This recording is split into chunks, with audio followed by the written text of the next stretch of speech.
Bonsoir mes chers auditeurs du soir, j'espère que vous allez bien en cette chaude nuit de juillet. Aujourd'hui j'ai appris que bientôt les appareils photo, comme on les connaît aujourd'hui, vont disparaître. D'ici l'été prochain, les photographes commenceront à travailler avec des appareils photo numériques et les photos seront stockées sur ordinateur. Voilà pour l'anecdote techno du jour. Et ce soir, j'aimerais parler avec vous de quelque chose qui m'amuse et m'agace en même temps. Je pense que certains d'entre vous connaissent probablement et que même certains en ont déjà reçu. Alors, mes chers petits curieux, je compte sur vous et votre compréhension car je vais vous parler de ma vie. Enfin, pas exactement.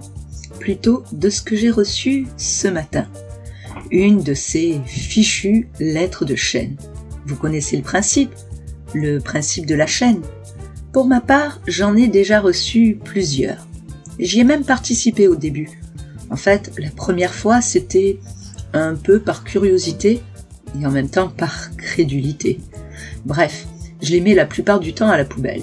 Je me suis dit que, vu que je n'avais pas vraiment eu le temps de préparer correctement l'émission de ce soir, ça pourrait être marrant de parler de ce sujet et que je vous lise celles que j'ai reçues. Donc pour ceux ou celles qui ne connaîtraient pas le principe, je vais vous l'expliquer. Vous recevez un courrier, une lettre, qui en fait demande au destinataire d'en envoyer des copies à ses proches.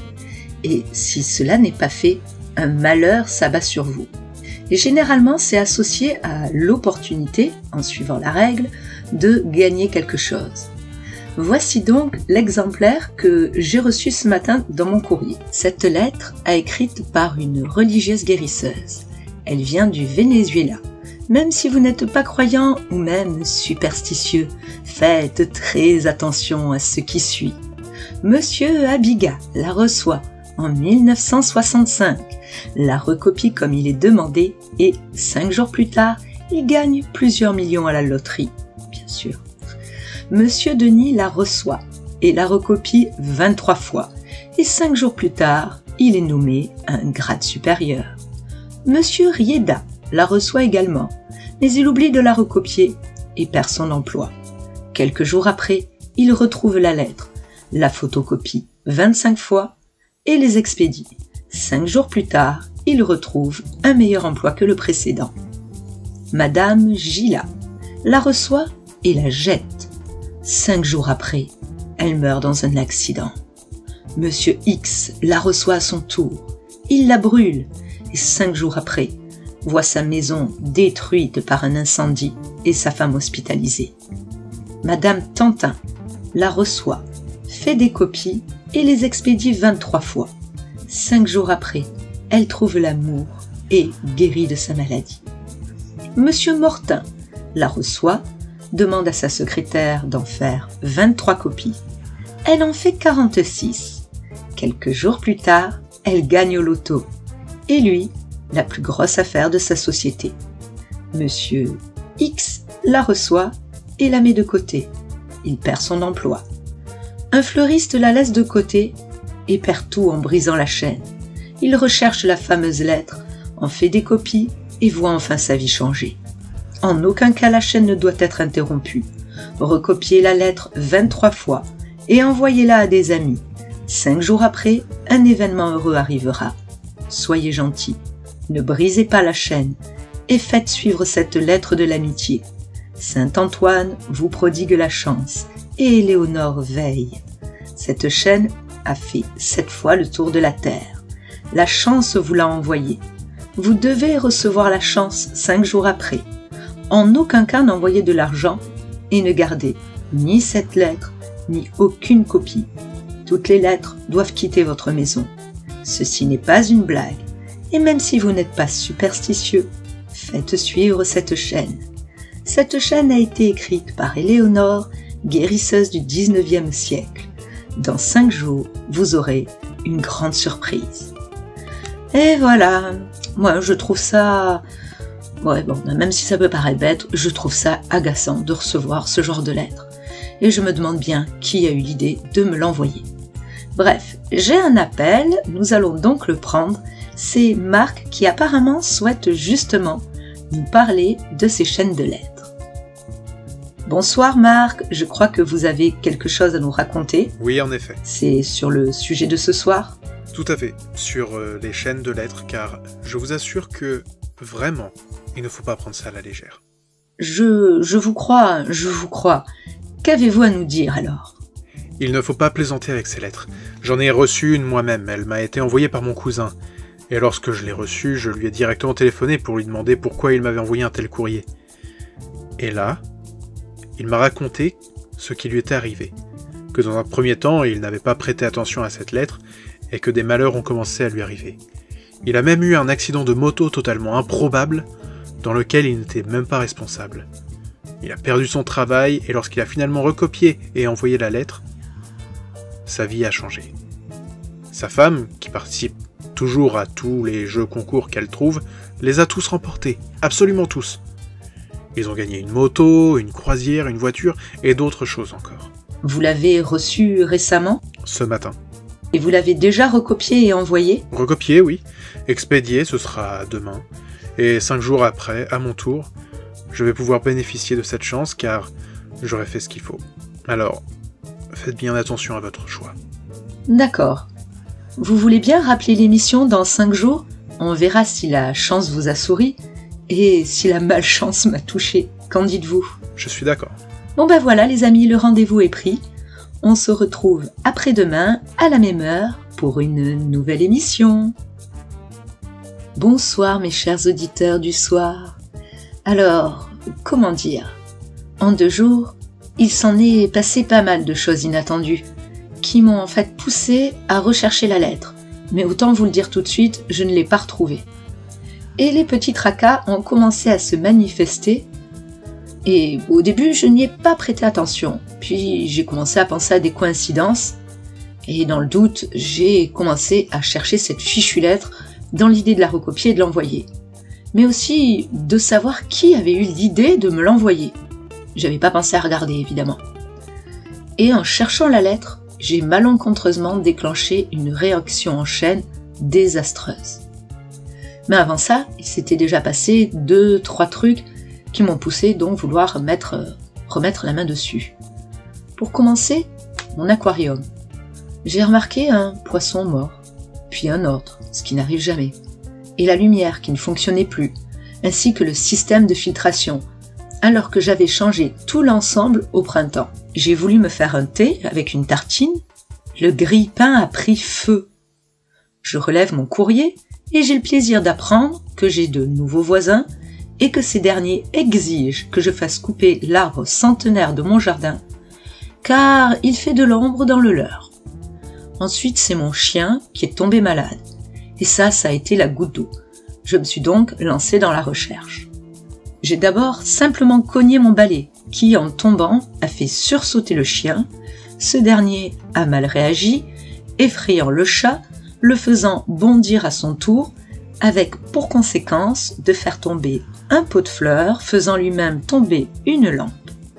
Mais la lampe est tombée au mauvais endroit. Elle est tombée dans l'aquarium que j'avais laissé ouvert, créant un court-circuit. Et ça a été la goutte d'eau. Donc j'espère que ce sont vraiment des coïncidences, ou alors que je vais la retrouver. Allez, j'en ai assez. C'était vraiment une journée effroyable. Donc je vais vous laisser en musique et je vous dis après-demain pour vous en dire un peu plus. Après tout, on sera le 5e jour. À bientôt mes chers auditeurs. Bonsoir. Alors mes chers auditeurs, voilà. Ces 2 derniers jours étaient catastrophiques. À peine la dernière émission terminée que les ennuis ont pris une tournure plus franche, bien que c'était déjà suffisant pour me pousser à faire des efforts. D'abord, les escaliers. En fait, je préfère toujours prendre les escaliers plutôt que l'ascenseur. Jusque-là, rien de particulier, sauf qu'une marche était endommagée. Et j'ai chuté. Bilan, contusion multiple et le bras cassé. Une fois rentré chez moi, j'ai constaté que mon chien n'allait vraiment pas mieux. Et il avait vomi absolument partout. J'ai d'ailleurs glissé dessus et fait une nouvelle chute. J'étais à ramasser à la petite cuillère. Le lendemain matin, j'ai eu le plaisir de découvrir que ma voiture n'était plus là où je l'avais garée. Alors que j'arrivais avec difficulté au commissariat pour déposer plainte pour vol, un garçon m'a bousculé si violemment que je suis à nouveau tombée par terre. Dans la seconde qui suivait, j'ai vu plusieurs policiers lui courir après. L'un d'eux s'est arrêté brièvement pour m'aider à me relever et m'a indiqué qu'il poursuivait un pickpocket. Il m'a fait vérifier et bien sûr, je n'avais plus mon portefeuille. Après ça, je ne suis plus sortie de chez moi jusqu'à l'émission de ce soir. Et j'ai bien failli l'annuler si notre chef n'était pas lui-même venu me chercher. Alors, vous comprenez donc pourquoi l'émission est plus courte que d'habitude. J'ai vraiment besoin de récupérer. Mais je vous promets de revenir en forme dans 2 jours pour la prochaine émission. Allez, bonne soirée à tous. Bonsoir chers auditeurs, ce soir il n'y aura pas d'émission car j'ai le regret de vous informer du décès de votre présentatrice et vu le thème habituel de l'émission, je crois que c'est mon devoir de vous expliquer comment elle a trouvé la mort. C'est tellement improbable. Hier soir vers minuit 30 après l'émission, Julie a voulu se servir une boisson chaude et par mégarde elle en a renversé sur la console de son écran qui a créé un court-circuit. Elle a bien failli s'électrocuter. À peine remise de ses émotions, qu'elle s'est faite agresser par un auditeur qui lui a balancé une bombe au poivre. L'altercation a rapidement été stoppée par la sécurité. Et c'est en partant que Julie a, contrairement à ses habitudes, voulu prendre l'ascenseur. Et ce qui n'arrive jamais est arrivé. Les portes se sont ouvertes, mais l'ascenseur, lui, n'était pas là. Et Julie, n'y voyant presque rien, n'a pas remarqué et a fait une chute de 20 étages. Voilà, chers auditeurs, je vous laisse en musique jusqu'à la prochaine émission. Bonne nuit à tous. Bonsoir les amis. Je crois qu'on peut dire que l'on traverse quelques périodes de forte chaleur. On conseille vivement de laisser ouvert pendant la nuit. Est-ce vraiment de bons conseils? Surtout lorsqu'on est seul la nuit. Voici de quoi en douter quelque peu. Ma première histoire n'est pas récente. Elle se déroule dans les années 90, au début de l'été. Mes parents étaient partis pour quelques jours en voyage, me laissant ainsi seule aussi longtemps à la maison pour la première fois. Ravie de pouvoir profiter de ma liberté, j'ai tout de suite appelé 1 ou 2 amis. En fait, mon choix était légèrement restreint, car d'une part, mon petit ami était parti en voyage avec sa famille, et d'autre part, ma meilleure amie était également partie en famille. Notre autre copine, elle, s'était cassé la jambe peu de temps avant et était encore en repos. Bref, ils sont arrivés en fin d'après-midi, vers 17h. On s'est installé dans la cuisine pour se préparer quelques trucs à grignoter et se faire un apéro. Au bout d'à peine 20 minutes, le téléphone a sonné. C'était encore cet appel anonyme. J'en avais reçu quelques-uns ces derniers temps. Généralement, toujours quand mes parents étaient absents, bien sûr. Mais je n'y ai pas prêté plus d'attention que ça. Un de mes amis, Jérémy, m'a dit que la prochaine fois que le téléphone sonne, c'est lui qui décrocherait. Il m'a dit, comme ça, on verra bien ce qui se passe. On a poursuivi notre fin d'après-midi, début de soirée, et, trop sympa, ils ont commencé à me dire qu'ils trouvaient ma maison un peu flippante. Notamment l'escalier pour monter à l'étage et son plafond étrange. En plus, il m'a dit qu'il avait entendu des craquements quand il était monté pour aller aux toilettes. Trop bien, merci, c'est moi qui vais dormir seule ici cette nuit, à l'étage. Donc si on pouvait éviter de me faire flipper, ce serait sympa. À nouveau, le téléphone sonne. Jérémy décroche sans rien dire, et au bout du fil, juste une respiration prononcée. Alors, il prend la parole et dit à la personne d'arrêter de téléphoner. Ça a coupé aussitôt. Puis finalement, j'ai été tranquille le reste de la soirée, ou presque. En fait, j'avais laissé la fenêtre de la cuisine ouverte, avec juste les volets légèrement croisés, afin que l'air passe, mais qu'on soit pas trop visible de la rue. Puis, au bout d'un moment, on a quitté la cuisine pour aller dans le salon, afin de regarder un film, mais en laissant toujours ouvert pour rafraîchir. Vers le milieu du film, je suis allée dans la cuisine, pour prendre quelques ravitaillements. Quelle ne fut pas ma surprise de trouver une silhouette appuyée entre les volets, à moitié à l'intérieur, qui était en fait en train d'essayer de rentrer. J'ai tellement crié que la silhouette est tombée à la renverse en arrière dans le jardin. Tétanisée, je n'arrivais pas du tout à bouger. C'est Anthony qui s'est lancé à sa poursuite, mais sans succès. Environ 25 minutes après, le téléphone a sonné. La respiration et un « ha ha ha ». J'ai raccroché. J'ai appelé la police qui est passée, a pris notre déposition et m'a expliqué qu'elle ne pouvait rien faire de plus. Bon, ce n'est pas allé plus loin, mais ça avait suffi à ce que je ne me sente plus du tout à l'aise dans ma propre maison, enfin celle de mes parents, celle de mon enfance. J'ai eu beaucoup de mal à trouver le sommeil. En journée ça allait, mais toutes les nuits seule, je fermais bien tous les volets, je vérifiais plusieurs fois et je ne répondais plus au téléphone. Et ce, jusqu'au retour de mes parents. Voilà pour cette première histoire.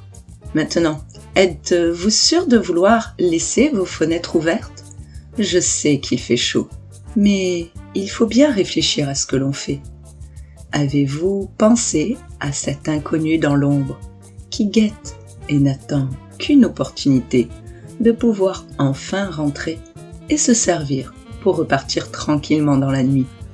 Et surtout, avez-vous pensé à cette personne qui, elle aussi, guette dans l'ombre, mais pour une toute autre raison? Elle ne veut pas spécialement se servir chez vous. Elle, c'est autre chose qui l'intéresse. Quelque chose de plus sombre. C'est elle qui a remarqué que vous vous endormiez toujours à l'heure. Elle qui vous regarde dormir.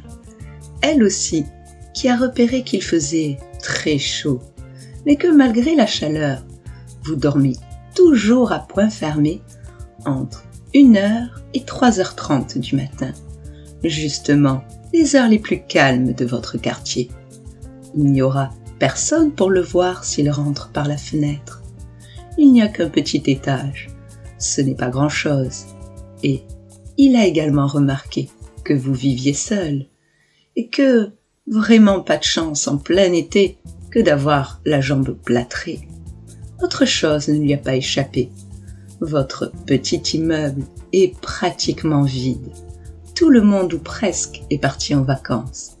Il ne reste guère que la petite mamie du premier étage et le grand-père acariâtre du dernier étage, qui est sourd comme un pot. Dernier détail, et pas des moindres, les travaux au bout de la rue, qui ont plongé cette dernière dans un désert de télécommunications qui vous fait pester à chaque fois que vous voulez appeler quelqu'un, vous obligeant à sortir de chez vous pour traverser et avoir enfin accès aux précieuses ondes.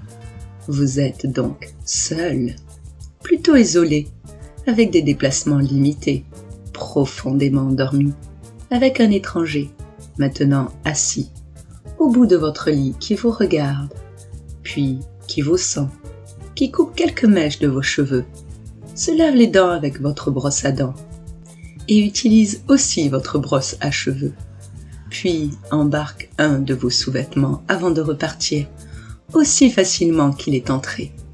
Va-t-il revenir? La fenêtre sera-t-elle encore ouverte? Il y a de grandes chances, vu que la canicule est prévue de durer encore quelques jours. Mon fils regarde par la fenêtre tous les jours à 2h12. Exactement 5 minutes plus tard, on frappe à la porte. Cela a commencé il y a environ un mois. Je me suis réveillée au milieu de la nuit avec une soif à mourir. Alors que je me dirigeais vers la cuisine pour me prendre un verre d'eau, j'ai remarqué un éclat de lumière venant de la chambre d'Ethan. La porte était entrouverte et je pouvais voir sa petite silhouette encadrée contre la fenêtre. « Ethan, qu'est-ce que tu fais, mon chéri ?» Il ne s'est pas retourné. Il restait là, regardant dans l'obscurité. « Ethan !» Finalement, il m'a regardé, les yeux écarquillés et flous. « Maman, c'est l'heure. » Un frisson me parcourut le dos. « Il est temps pourquoi, mon chéri ?» Mais il n'a pas répondu. Au lieu de cela, il remonta dans son lit, remonta les couvertures jusqu'à son menton, et en quelques secondes s'endormit profondément. J'ai vérifié mon téléphone. 2h12. Bizarre, mais les enfants font parfois des choses étranges, n'est-ce pas? J'ai bordé Ethan et suis retourné au lit, attribuant cela à une terreur nocturne étrange ou un épisode de somnambulisme. Je ne savais pas trop. La nuit suivante, je me suis réveillée vers 2h du matin. Appelez ça de l'instinct maternel ou simplement de la paranoïa, Mais quelque chose m'a poussé à vérifier Ethan. Effectivement, il était de nouveau là, à la fenêtre. J'ai regardé mon téléphone, 2h12 pile. Cette fois, je n'ai rien dit. Je l'ai juste regardé depuis la porte. Il restait là, parfaitement immobile, pendant exactement 5 minutes. Puis, juste au moment où j'allais intervenir, un son perça le silence qui me donna la chair de poule. 3 coups secs à notre porte d'entrée. Ethan n'a pas réagi. Il s'est simplement remis au lit, comme si de rien n'était. Le cœur battant dans ma poitrine, je descendis les escaliers et regardai par le judas. La lumière du porche éclairait un perron vide. Personne n'était là. J'essayais de me convaincre que ce n'était qu'une coïncidence, peut-être un adolescent ivre qui faisait une blague.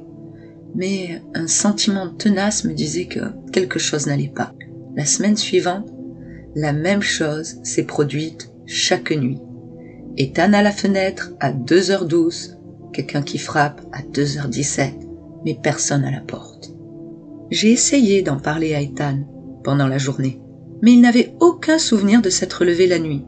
Il m'a juste regardé avec ses grands yeux innocents et m'a demandé si nous pouvions manger des crêpes pour le petit-déj. Je commençais à vraiment ne plus rien comprendre. Je commençais presque à perdre la tête, je ne dormais pas et je ne pouvais pas me concentrer au travail. Chaque nuit, je m'asseyais dans les escaliers surveillant la porte d'Ethan, attendant 2h12 du matin avec un mélange d'effroi et de curiosité morbide. Une nuit, environ 10 jours plus tard, j'ai décidé de faire quelque chose de différent. À 2h10, je suis entré tranquillement dans la chambre d'Ethan et me suis tenu à côté de son lit. Alors que l'horloge marquait 2h12, ses yeux s'ouvrirent brusquement. Il s'est assis, mais quand il m'a vu, il s'est figé. « Maman, tu ne devrais pas être ici. »« Pourquoi pas, mon chéri ?»« Parce que... elle attend. » Ma bouche est devenue sèche. « Qui attend, Ethan ?» Mais avant qu'il ait pu répondre, on frappa à la porte. Mais cette fois, cela ne venait pas de la porte d'entrée. Cela venait de l'autre côté de la fenêtre de la chambre d'Ethan. Les coups s'arrêtèrent aussi brusquement qu'ils avaient commencé. Dans le silence étrange qui suivit, je pouvais entendre ma propre respiration irrégulière et les battements frénétiques de mon cœur. « Ethan, éloigne-toi de la fenêtre maintenant. » Et mon fils n'a pas bougé. Ses yeux étaient fixés sur quelque chose à l'extérieur, quelque chose que je ne pouvais pas voir. Lentement, délibérément, il leva sa main et la pressa contre la vitre. C'est à ce moment-là que je l'ai vu, une main, de l'autre côté de la fenêtre, face à celle d'Ethan. De longs doigts squelettiques avec des ongles noircis. La peau était pâle et cireuse, comme celle d'un cadavre resté trop longtemps dans l'eau. « Mon Dieu !» j'ai crié en me précipitant pour attraper Ethan. Mais dès que mes doigts touchèrent son épaule, il poussa un cri perçant qui me fit chanceler en arrière. La main à l'extérieur de la fenêtre disparut et Ethan s'effondra sur le sol. Son corps convulsait violemment. Je l'ai soulevé, l'esprit paniqué, alors que je me tournais pour le précipiter hors de la pièce. Mes yeux captèrent quelque chose qui me figea sur place. Là, sur la vitre de la fenêtre, il y avait 5 mots. « Je viens pour lui, Tammy. » Une vague d'effroi m'envahit.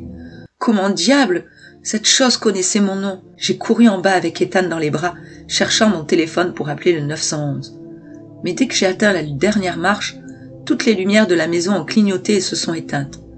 Dans l'obscurité totale, j'ai entendu quelque chose qui m'a fait froid dans le dos. Le bruit étrange de clous traînant sur le bois, venant de toutes les directions de la maison. « Maman, elle est à l'intérieur maintenant. » J'ai sprinté vers la porte d'entrée, ma main libre tendue dans l'obscurité. Mais quand j'ai attrapé la poignée de la porte, elle était glacée et glissante, comme toute mouillée. J'ai retiré ma main, sentant un liquide chaud couler sur mon poignet. L'odeur cuivrée du sang remplit mes narines. « Tu ne peux pas partir, Tammy. » murmura une voix si proche que je pouvais sentir une haleine fétide dans mon cou.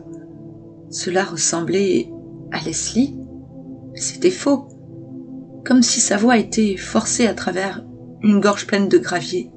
« Tu n'es pas Leslie, elle est morte. » Un rire glacial résonna dans la maison.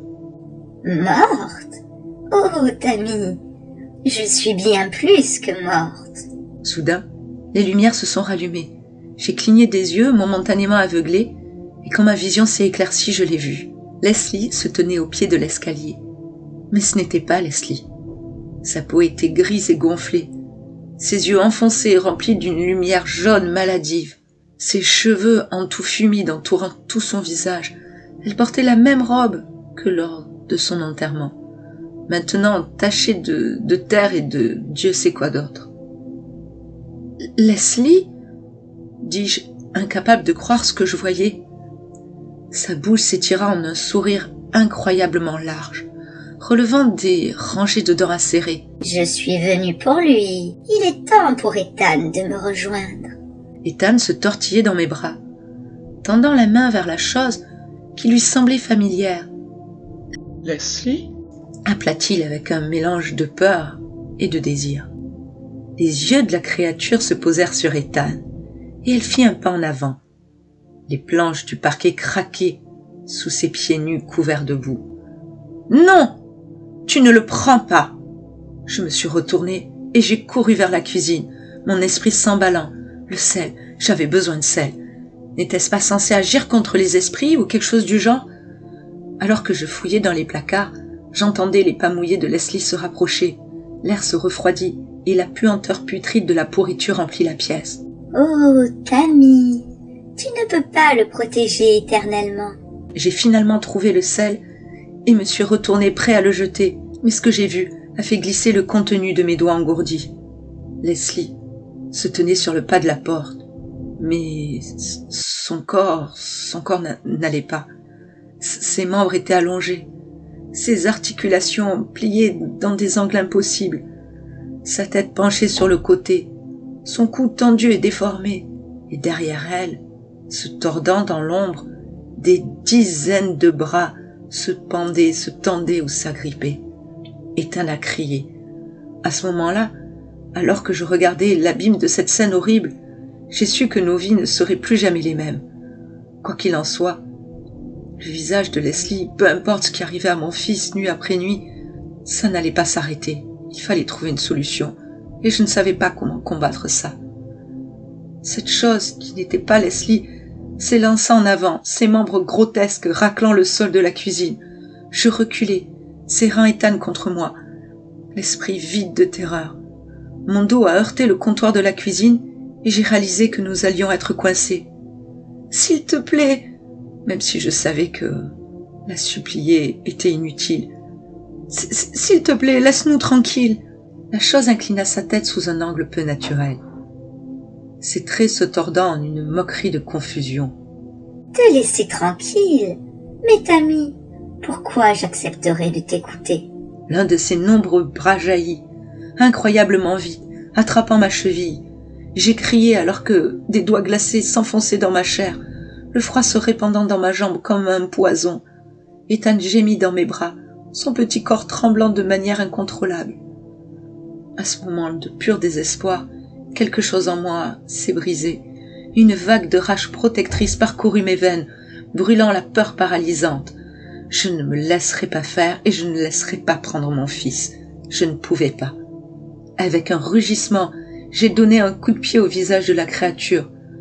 Mon pied l'a heurté avec un bruit sourd et nauséabond, et la chose a reculé, momentanément abasourdie. J'ai saisi l'occasion et je me suis précipité vers la porte du sous-sol. Si nous ne pouvions pas quitter la maison, nous pourrions peut-être trouver un moyen de la piéger. J'ai claqué la porte du sous-sol derrière nous et cherché l'interrupteur. L'ampoule faible s'est allumée, projetant de longues ombres sur l'espace encombré. Ethan s'accrochait à moi, son visage enfoui dans mon épaule. « Maman, j'ai peur. » « Je sais, mon grand, mais tout ira bien, je te le promets. » J'essayais de garder une voix ferme, mais c'était vraiment difficile. C'est à ce moment-là que je l'ai vu. Dans un coin du sous-sol, partiellement caché derrière de vieux cartons, se trouvait une porte que je n'avais jamais remarquée auparavant. Elle avait l'air ancienne, son bois était déformé et taché par le temps. De l'étage montaient des bruits de bois brisé et de verre cassé. La créature dévastait la maison à notre recherche. N'ayant pas d'autre choix, je me suis approché de la porte mystérieuse. Alors que j'attrapais la porte, Ethan a soudainement pris la parole. « C'est de là que vient Leslie. » Je me suis figé. « Que veux-tu dire, Ethan ?» « Tous les soirs, à 2h12, cette porte s'ouvre. Leslie sort et va à ma fenêtre. Elle dit que nous lui manquons et veut que nous venions avec elle. Mais j'avais trop peur. Alors, je n'ai jamais ouvert la fenêtre. » Mon esprit ébranlé se demandait depuis combien de temps cela durait. Et pourquoi 2h12 ? Puis cela m'a frappé. 2h12. Le 12 février, le jour de sa mort. Avant que je puisse comprendre cette révélation, la porte du sous-sol a explosé vers l'intérieur. La créature qui portait le visage de Leslie descendit les escaliers en glissant, son corps se contorsionnant d'une manière qui défiait la physique. « Je t'ai trouvé !» J'ai attrapé la poignée de la porte mystérieuse et l'ai ouverte. Au-delà, ce n'étaient pas les fondations de notre maison, mais un genre de vortex, tourbillonnant d'ombre et de brume. L'air s'en échappant était glacial et sentait la pourriture. La créature poussa un cri inhumain. « Non, vous ne pouvez pas me renvoyer, je n'irai pas seul !» Il s'est jeté sur nous, ses nombreux bras tendus. En cette fraction de seconde, j'ai pris la décision qui me hanterait toujours.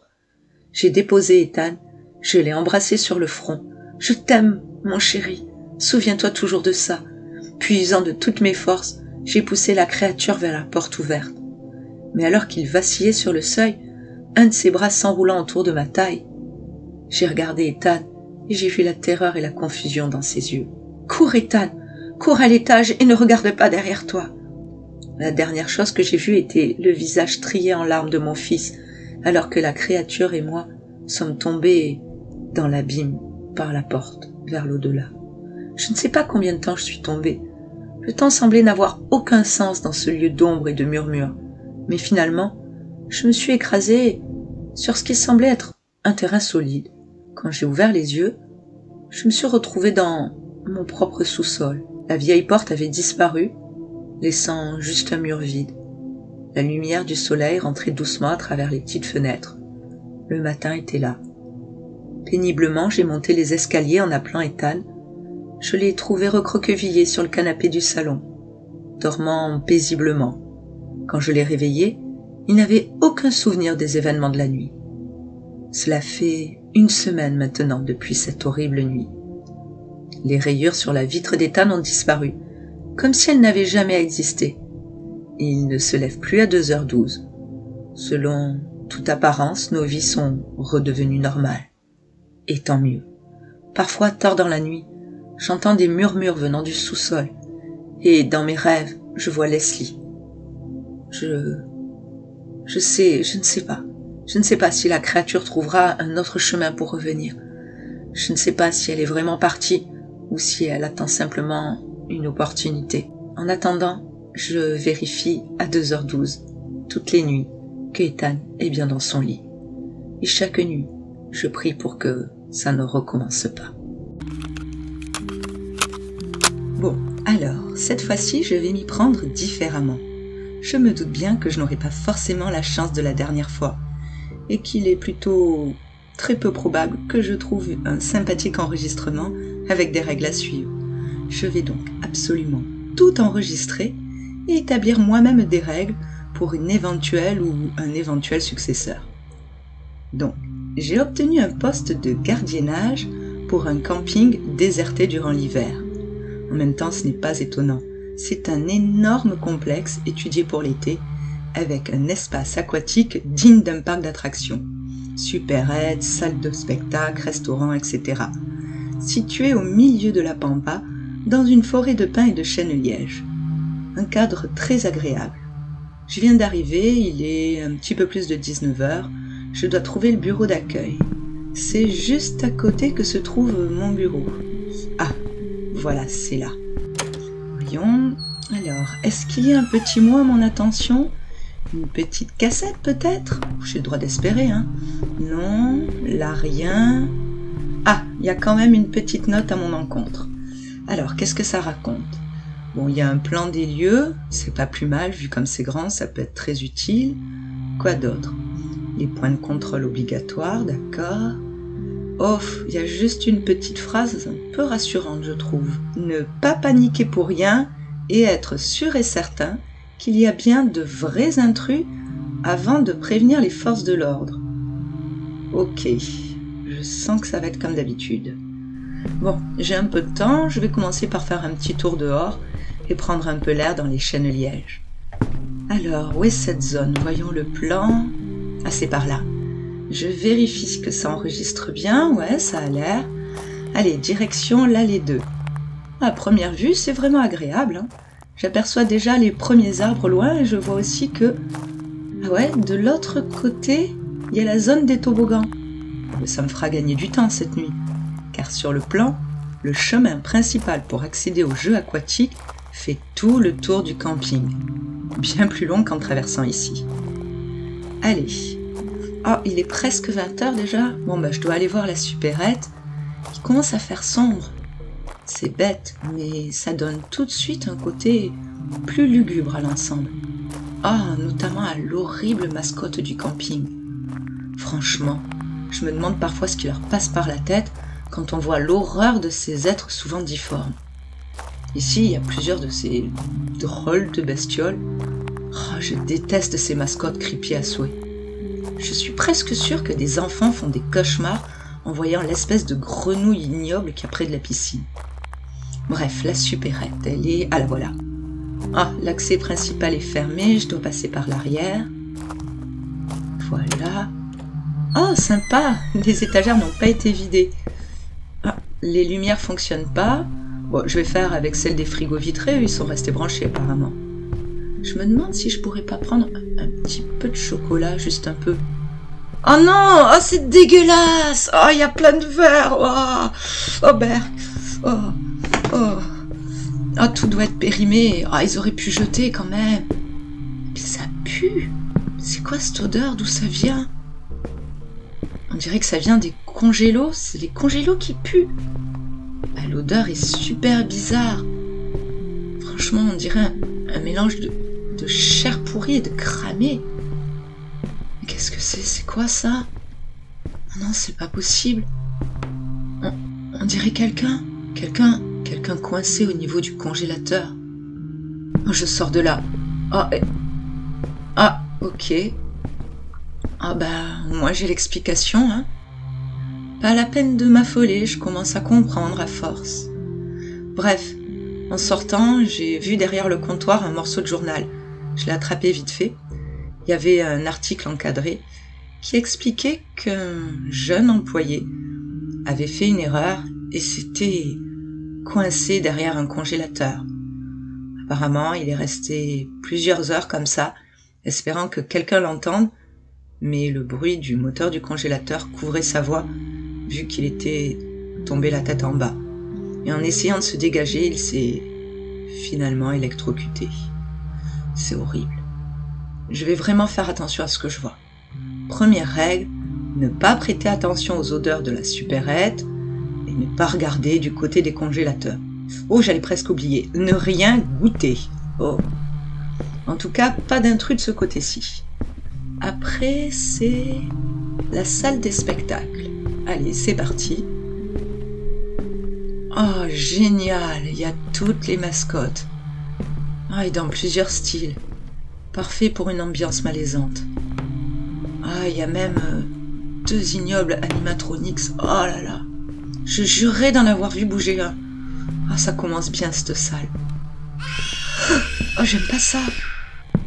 Oh, la scène tourne toute seule, elle est mobile. C'est quoi ce bazar? Tout est censé être éteint. Encore une mascotte flippante. Des photos super glauques d'enfants avec un air terrorisé, super. Ok. Sur une photo, il y a une mascotte couverte de sang. Ah, mieux vaut pas savoir, je crois. Oh, je suis presque sûre que l'animatronique a bougé. Mais c'est impossible. Puis le second est vide. Comment dire, j'ai malencontreusement... J'ai été curieuse et j'ai voulu voir de plus près l'intérieur. Et ça puait horriblement. Et puis il manquait une bonne partie de la structure, donc impossible qu'il bouge. Oh, j'aime pas du tout, je me tire. Règle numéro 2, éviter de s'approcher des mascottes ou de regarder les photos qui traînent étrangement. Bon allez, maintenant je prends mon raccourci, ça me fera un petit peu de bien de prendre l'air, et je vais aller vérifier les toboggans. Ça sent bon. Non, mais c'est beaucoup plus glauque et flippant que quand je suis venue en arrivant. Les arbres ressemblent maintenant à des monstres qui voudraient m'attraper. Génial, en plus j'entends de drôles de bruits.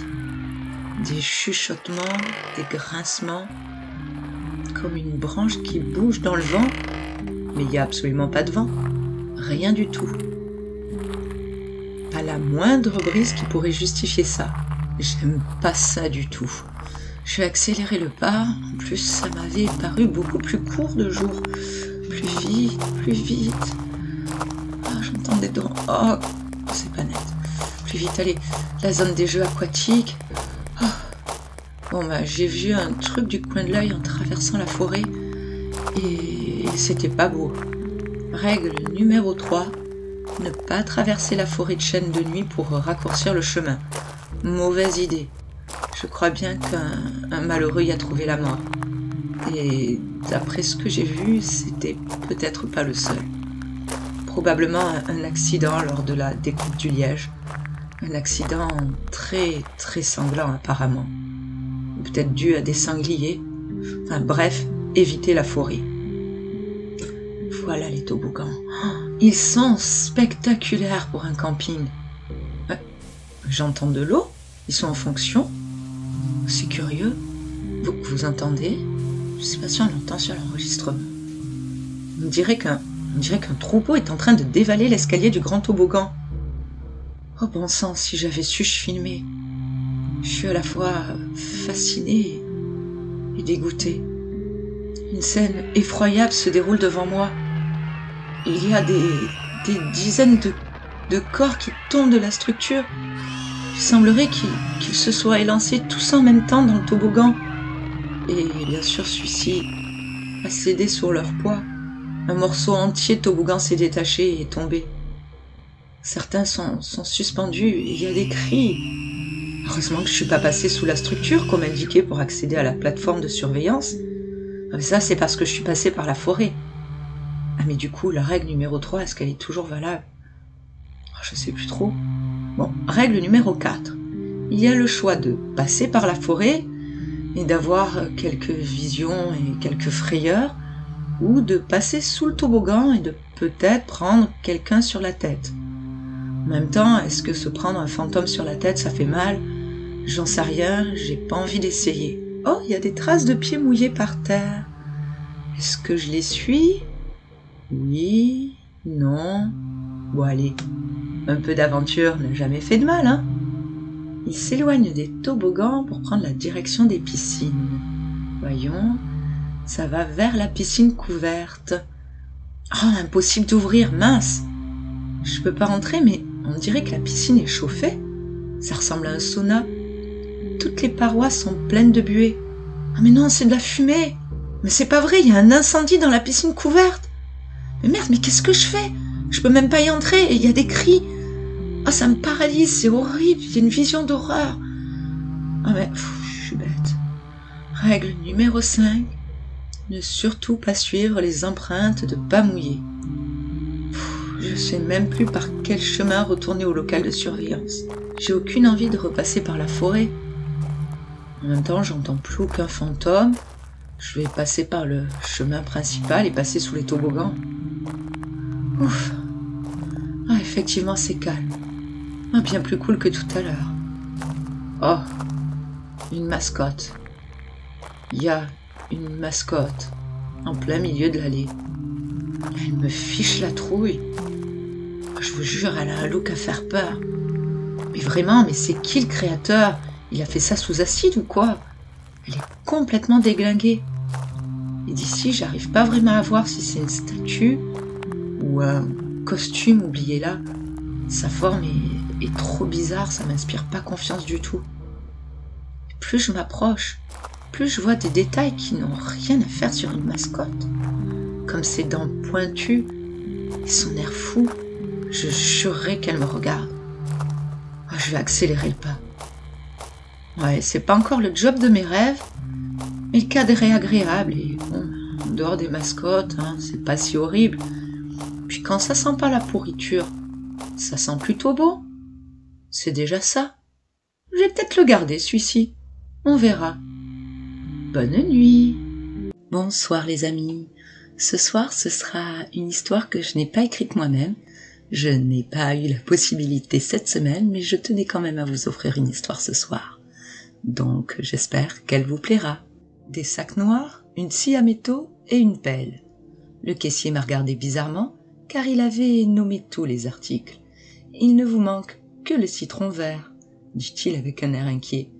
J'ai ri nerveusement en lui tendant ma carte des crédits. « Espèce ou carte ?» m'a-t-il demandé sans même me regarder. Et je lui tends la carte de mon mari. J'ai attrapé toutes les affaires et je suis retourné à la voiture. Je les ai chargées sur la banquette arrière avant de sauter sur le siège conducteur. « Es-tu sûr que tu es partant pour ça ?» je lui ai demandé. Mon mari a posé sa main sur ma jambe avant de la serrer pour me rassurer. « Je peux pas continuer à te laisser faire tout ça toute seule. » Nous avons roulé pendant des heures en nous assurant cette fois-ci être bien hors de l'état. Habituellement, je n'implique pas mon mari là-dedans. Mais chaque fois que je fais cela, ça prend un petit peu de moi. Je pense qu'il veut juste partager ce fardeau. Nous étions déjà hors de l'état au moment où les coups ont commencé. Bientôt, elle allait être complètement réveillée et crier pour qu'on la laisse sortir. Si on se fait arrêter, comment on explique les cris de la fille dans notre coffre? Nous avons roulé un peu en haut de la montagne jusqu'à un endroit que j'avais prévu à l'avance. Au moment où nous sommes arrivés, elle était complètement réveillée et criait pour sortir. Je voulais lui casser les jambes pour qu'elle ne puisse plus s'échapper. C'est ce que je fais habituellement. Mais mon mari trouvait ça cruel. Je lui ai dit de se préparer alors que je m'apprêtais à ouvrir le coffre. Je l'ai ouvert et elle a sauté hors du coffre, renversant mon mari. Alors qu'elle courait pour sauver sa vie, j'ai attrapé la corde que j'avais attachée à son cou, la faisant tomber de ses pieds sur son dos. « Allez, tue-la vite !» a crié mon mari. J'ai attrapé la pelle et juste au moment où elle était sur le point de se relever, je lui ai fracassé l'arrière de la tête, la tuant sur le coup. Nous avons pris soin d'aller profondément dans les bois pour enterrer le corps. Mon mari m'a aidé à traîner le poids mort jusqu'au sommet d'une colline avant que nous trouvions un bon endroit. Le soleil commençait à se lever au moment où le trou était enfin suffisamment profond pour l'enterrer. On sous-estime souvent le temps nécessaire à creuser un trou suffisamment profond. Suffisamment profond en tout cas pour que même les animaux ne puissent pas l'atteindre. Nous avons décidé de faire escale dans un motel avant de faire le long voyage de retour. Tuer m'enlevait toujours un peu le moral. Et mon chéri voulait juste dormir dans un beau lit. « Penses-tu que c'est suffisant cette fois ?» mon mari m'a demandé. Nous nous sommes allongés, épuisés ensemble, sur un vieux matelas crasseux. « Je suis sûre que ce sera la dernière fois, lui dis-je, faisant de mon mieux pour le rassurer. Mais je faisais ça depuis tellement longtemps pour savoir que ce serait probablement pas le cas. Nous avons dû nous égarer un moment, car je me suis soudainement retrouvée réveillée par un bruit de verre brisé. « Qu'est-ce qu'il y a, chérie ?» Le verre brisé s'était fissuré sous mes pieds alors que je marchais pour vérifier la fenêtre. « Je suis pas sûre. J'espère que c'est rien. Je voulais pas l'alarmer. Mais je savais, grâce au sang sur la fenêtre, que nous n'étions pas seuls. Je pouvais entendre les battements de mon cœur alors que je suivais la trace de sang jusqu'à la salle de bain. Des gouttes de sueur coulaient dans mon dos alors que je tournais lentement la porte de la poignée. « Tu commences à me faire peur. »« Tu commences à me faire peur, » dit Mike, alors qu'il s'asseyait tremblant sur le lit. J'ai lentement ouvert la porte. Je pouvais entendre une respiration lente et superficielle, émanant de l'obscurité de la salle de bain. Ma main tremblait de peur, tandis que je cherchais l'interrupteur. Elle regardait son reflet dans le miroir de la salle de bain. Elle était noire à cause de la terre du trou dans lequel nous venions de l'enterrer. « Pourquoi m'as-tu mis à cet endroit sombre? Tu ne m'aimes pas ?» dit-elle, alors que son cou disjoint se brisait alors qu'elle se tournait vers moi. J'ai lentement reculé hors de la salle de bain. Elle ouvrit la bouche et poussa un horrible cri avant de se précipiter sur moi. « Prends la pelle !» ai-je crié à mon mari. J'ai réussi à la maîtriser au sol pendant que mon mari courait dans la pièce avec la pelle. « Je pense que le moment est venu de faire ce dont on a parlé, » a dit mon mari en me tendant la pelle. J'ai enfoncé la lame de la pelle durement sur son cou, lui coupant la tête, la séparant ainsi de son corps. Je sais, découper le corps semble extrême, mais c'était l'idée de mon mari après tout. C'était juste quelque chose que je ne pourrais jamais supporter. Mais nous avons épuisé toutes les idées en ce moment. Lorsque notre fille est décédée pour la première fois dans un accident de voiture, cela nous a brisé le cœur. Elle était notre fille unique, notre cher amour. Nous l'aimions tant. Ne me demandez pas comment, mais un soir, alors que je suis descendue prendre un verre d'eau, elle était là, assise. Au début, nous pensions que c'était un miracle, mais finalement, nous avons dû faire face à la vérité. Ce n'était pas vraiment notre fille qui était revenue. Les premières fois que je l'ai tuée, ça m'a tué un peu à chaque fois. Cela fait maintenant 20 ans qu'elle est décédée. J'espère que couper son corps en morceaux fera l'affaire cette fois. Je ne sais pas pourquoi j'enregistre ceci, mais je dois le publier tant que je le peux encore. Si vous entendez ceci, surtout, s'il vous plaît, ne l'ignorez pas. S'il vous plaît, pour l'amour de tout, ne considérez pas cela comme une blague.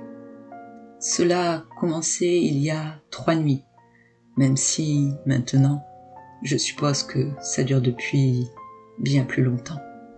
Mais il y a 3 nuits, j'ai remarqué pour la première fois que quelque chose n'allait pas avec mon reflet. Je me brossais les dents avant de me coucher, comme d'habitude, quand j'ai levé les yeux et remarqué que je n'avais pas encore porté ma brosse à dents à ma bouche. Je sais que cela peut sembler stupide, mais bon, laissez-moi vous expliquer. J'étais en plein mouvement, soulevant la brosse à dents, mais dans le miroir, ma main ne bougeait pas. Elle était juste là, figée, avec la brosse à quelques centimètres de ma bouche. J'ai cligné des yeux et le reflet m'a rattrapé. J'en ai ri, accusant mes yeux fatigués. J'ai fini mon brossage et suis allée me coucher. Ce n'était pas bien grave. Mais la deuxième nuit, les choses sont devenues plus étranges. Je me préparais à nouveau à me coucher, et alors que je me regardais dans le miroir, quelque chose dans mon reflet semblait bizarre. Ce n'était pas immédiat cette fois. Il s'agissait plutôt d'un mal subtil qui s'insinuait lentement. Mes yeux ne ressemblaient pas à mes yeux. C'est difficile à expliquer. Je dirais qu'ils étaient trop intenses, trop concentrés. Comme si c'étaient les yeux de quelqu'un d'autre qui me regardait. Et les yeux m'étudiaient. J'avais l'impression que c'était d'autres yeux qui me regardaient. Il n'y avait pas que ça. Lorsque je me souriais, le sourire du reflet semblait décalé. Juste une fraction de seconde. Mais cela suffisait à me mettre mal à l'aise. C'était comme regarder un appel vidéo avec une mauvaise connexion. Juste un léger retard, mais cela ne semblait pas naturel. Ça me mettait terriblement mal à l'aise. Et hier soir, j'ai réalisé que j'avais affaire à quelque chose qui dépassait de loin mon entendement. Je me lavais le visage, essayant d'ignorer l'angoisse et la peur rampante qui s'était développée toute la journée. Je me suis aspergé le visage d'eau, j'ai levé les yeux et je me suis figé. Mon reflet, lui, n'a pas bougé. Il m'a juste regardé, dégoulinant d'eau, avec un air de pure méchanceté dans les yeux. Pas de peur, pas de confusion, de la pure méchanceté. Comme si ça voulait me faire du mal. Je ne sais pas combien de temps je suis restée là, mais finalement je me suis forcée à bouger et à m'éloigner du miroir. Ce faisant, Mon reflet pencha lentement la tête sur le côté, m'étudiant comme si j'étais une sorte de proie. Puis, d'une voix qui n'était pas la mienne, il a murmuré « Tu n'es pas en sécurité. » Je me suis précipitée hors de la salle de bain, j'ai claqué la porte et je n'y suis plus retournée depuis. Mais ce soir, je n'avais pas le choix. J'ai dû y faire face. Au début, je pensais que peut-être j'étais juste en train de perdre la tête, que tout cela était une sorte d'hallucination provoquée par le stress, la fatigue. Alors, je me suis forcée à retourner dans la salle de bain. Je devais savoir. La salle de bain était calme, peut-être un peu trop calme. Je me dirigeais vers le miroir, gardant les yeux sur mon reflet tout le temps. Au début, cela semblait normal, juste moi me regardant avec une tête pâle et terrifiée. Je faisais franchement peur à voir. Mais ensuite, c'est arrivé. Mon reflet a souri, un large sourire contre nature, qui s'étendait bien trop loin et montrant beaucoup trop de dents. Et puis, il parla à nouveau, mais cette fois, ce n'était pas un murmure. C'était ma voix, mais tordue, déformée. « Je viens pour toi. » Trébuché sur le tapis et en tombant, j'ai vu mon reflet sortir du miroir. Ce n'était plus moi, c'était cette version grotesque et déformée de moi-même, avec des membres trop longs et un sourire horrible toujours affiché sur son visage. Je suis sortie en courant de la salle de bain, en claquant la porte derrière moi. Mais je peux l'entendre. Ce n'est plus seulement dans la salle de bain, j'entends ses pas. Je l'entends traîner ses membres trop longs sur le sol, se rapprochant. Cette chose est dans la maison maintenant, quelque part, et je sais qu'elle est là pour moi. Je me cache dans ma chambre, mais je ne sais pas combien de temps il me reste. Je peux la sentir se rapprocher. L'air est plus épais, plus lourd en sa présence. Et c'est un peu comme une main froide qui m'arrache à la vie. Si vous entendez ceci, s'il vous plaît, croyez-moi. Ne regardez pas dans vos miroirs, ne leur faites pas confiance. Parce qu'une fois qu'ils commencent à agir bizarrement, il est déjà trop tard. Si jamais vous entendez votre reflet parler, courez, ne vous arrêtez pas, ne regardez pas en arrière, courez. Parce que ce n'est plus vous, ce n'est pas toi, ce n'est jamais toi. Je peux l'entendre devant ma porte maintenant. Il gratte le bois en murmurant mon nom. J'ai peur que ça entre. Je ne sais pas ce que ça veut, mais je suis sûre que je n'y survivrai pas.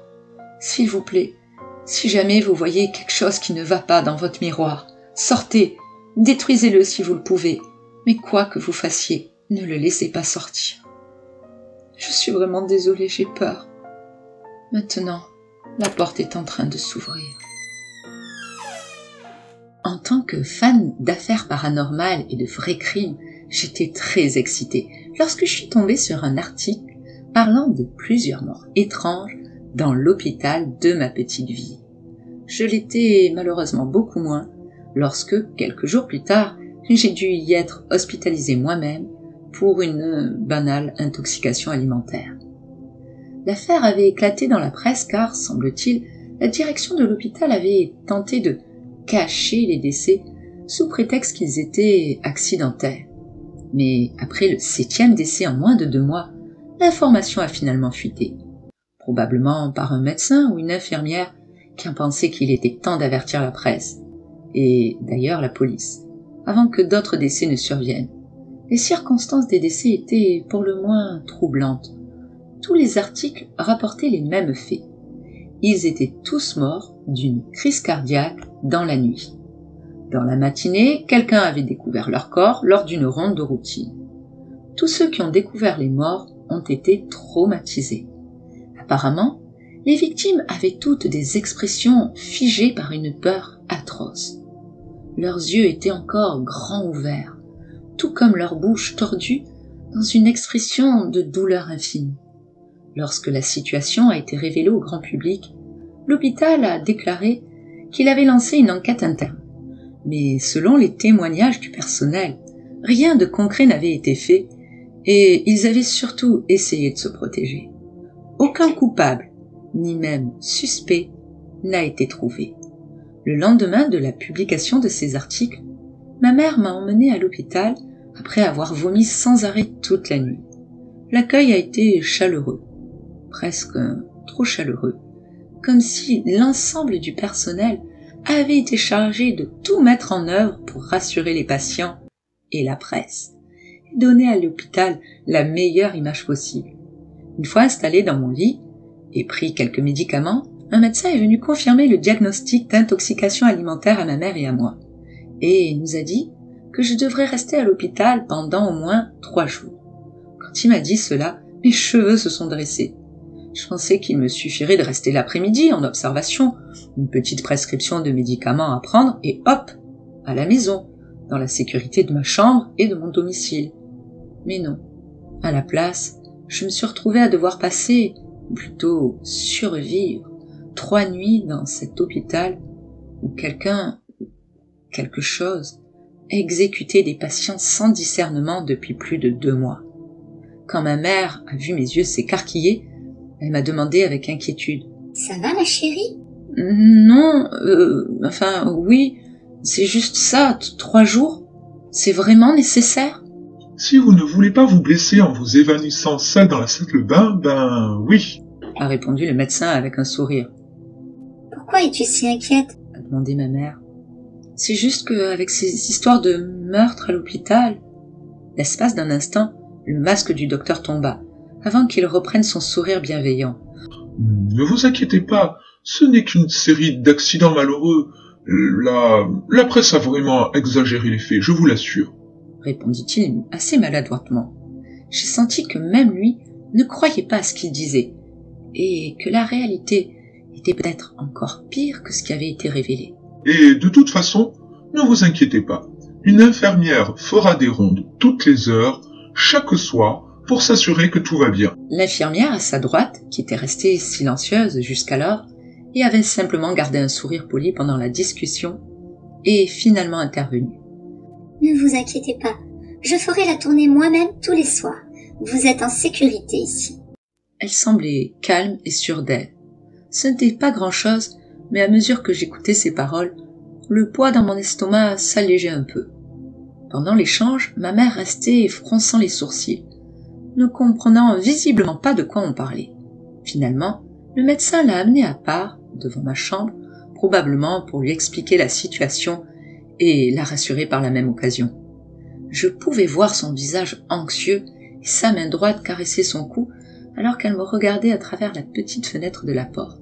Finalement, elle a hoché la tête et est revenue vers moi en me disant que tout irait bien et que de toute façon, nous n'avions vraiment pas le choix compte tenu de mon état. J'ai appréhendé la première nuit comme on appréhende la fin de sa vie, avec l'angoisse de l'inconnu. Je pouvais voir le soleil se coucher à travers la fenêtre. J'étais encore un peu faible, mais j'avais pu rester éveillée et utiliser mon téléphone pendant quelques heures avant qu'il ne commence à faire nuit. Lire les explications de plus en plus surnaturelles sur les décès de l'hôpital. Certains disaient qu'il était hanté par une entité malveillante qui profitait de la faiblesse des patients pour aspirer le peu d'énergie vitale qui leur restait, laissant ainsi qu'une coquille vide. Alors que je défilais, paniquée devant les commentaires de plus en plus effrayants, la même infirmière que j'avais rencontrée avec le médecin et qui allait faire sa tournée, Eva, est venue me voir. J'avais besoin de prendre mes médicaments et de dormir pour prendre des forces. Ne vous offensez pas, mais il n'y a pas eu de décès parmi les infirmières jusqu'à présent, donc je peux comprendre que ça vous fait pas tellement peur. Dis-je les nerfs un petit peu à vif à cause de la nuit à venir, tout en posant mon téléphone sur mon lit.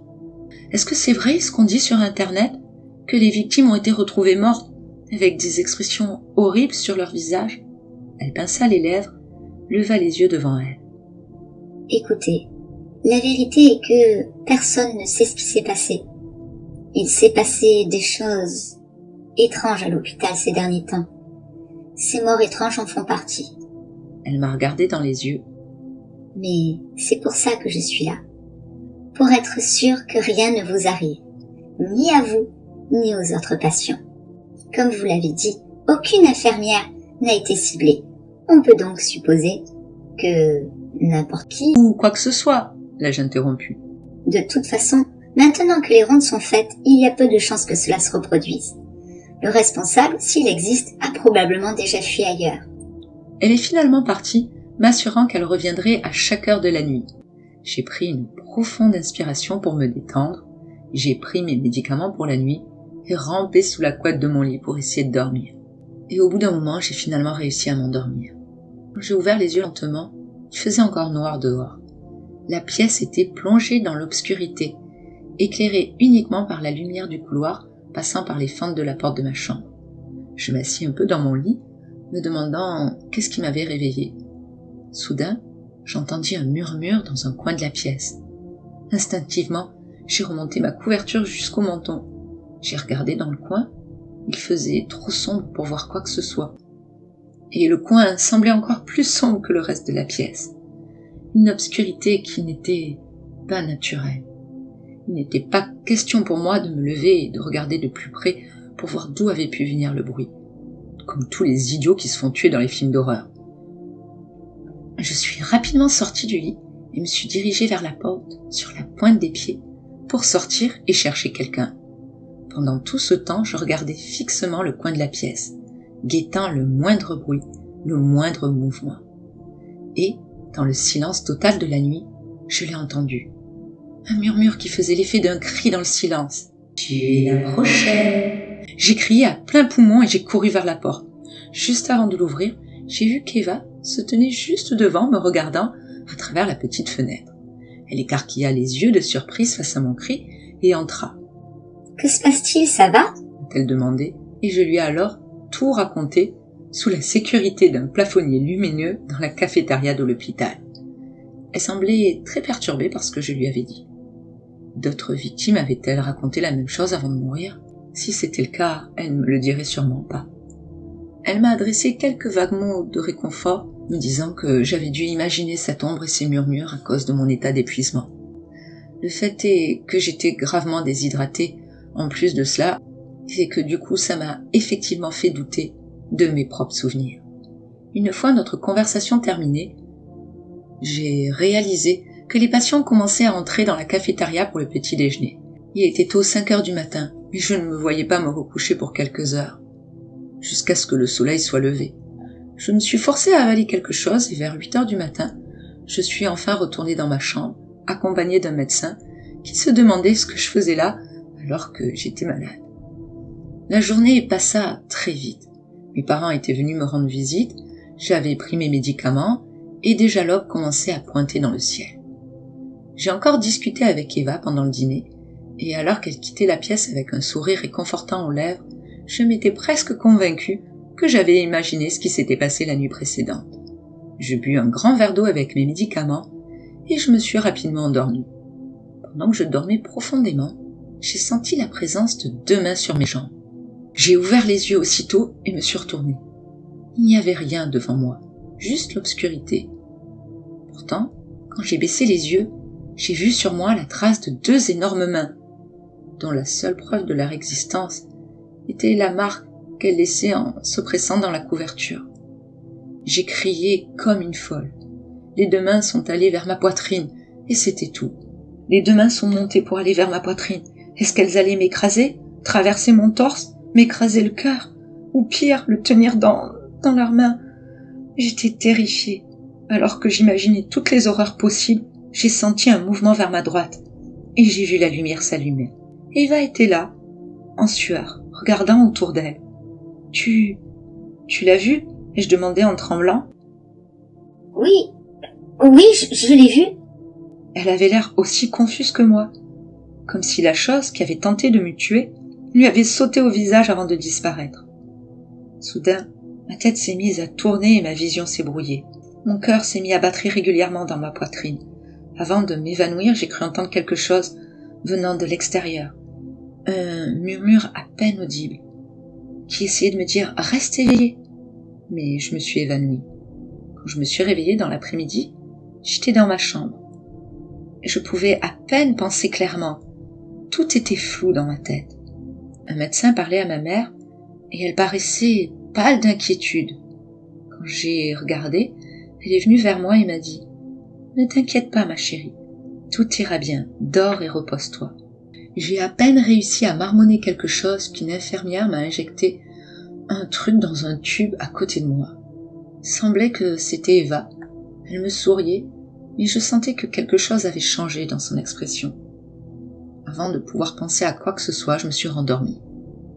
Je me sentais complètement engourdie, comme si j'étais revenue dans un état second avec des sangles invisibles. « Réveille-toi » me murmura une voix. Et je n'arrivais à rien faire, je me sentais si faible. Je pouvais sentir une présence, la présence de quelque chose qui n'était pas censé être là. Et pourtant c'était là. Et j'ai entendu une voix, et puis une autre, et encore, 6 ou 7 voix, et elles criaient toutes en même temps « Réveillez-vous » J'ouvris brusquement les yeux, prenant une profonde inspiration, et devant moi, il y avait une chose étrange. Ce n'était pas du tout ce que je m'attendais.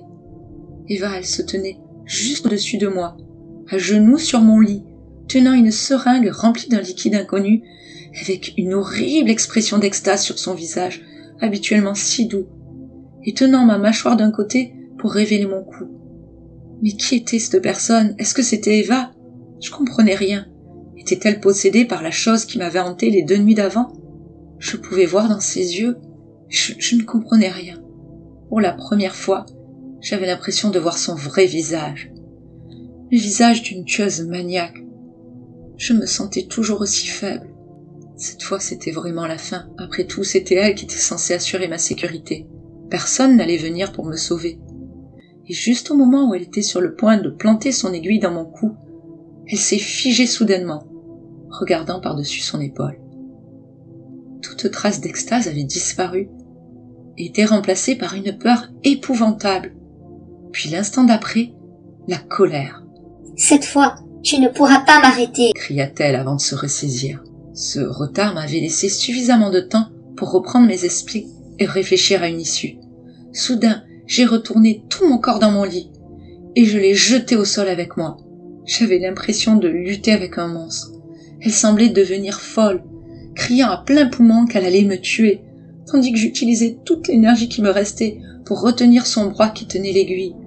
Au bout d'un moment, probablement moins de 10 secondes, mais qui me paraissait plus de 10 minutes, un médecin a fait irruption dans ma chambre, avec une infirmière, et ils ont réussi à la maîtriser. J'ai rampé jusqu'à un mur pour m'y reposer, complètement éveillée cette fois, et réalisant à quel point j'avais une incroyable chance d'être encore en vie. 1 heure plus tard, elle a été amenée par la police. Compte tenu des faits et de son état psychologique, bien plus qu'instable, ils n'ont pas tardé à lui faire avouer les meurtres. Eva était une tueuse en série qui utilisait sa position de confiance en tant qu'infirmière pour tuer des patients. Elle a utilisé un produit indétectable qui était la cause directe de l'arrêt cardiaque. Mon état de santé s'est détérioré à la suite de tous ces événements et j'ai dû rester à l'hôpital pendant encore 1 semaine. Mais rien d'étrange ne s'est produit pendant mon séjour. Tout était revenu à la normale. Alors que je rassemblais mes affaires le dernier jour avant de quitter ma chambre, j'ai cru entendre des murmures. Je me suis retournée, surprise, et j'ai simplement dit que ce qui m'est venu instinctivement à ce moment-là, merci.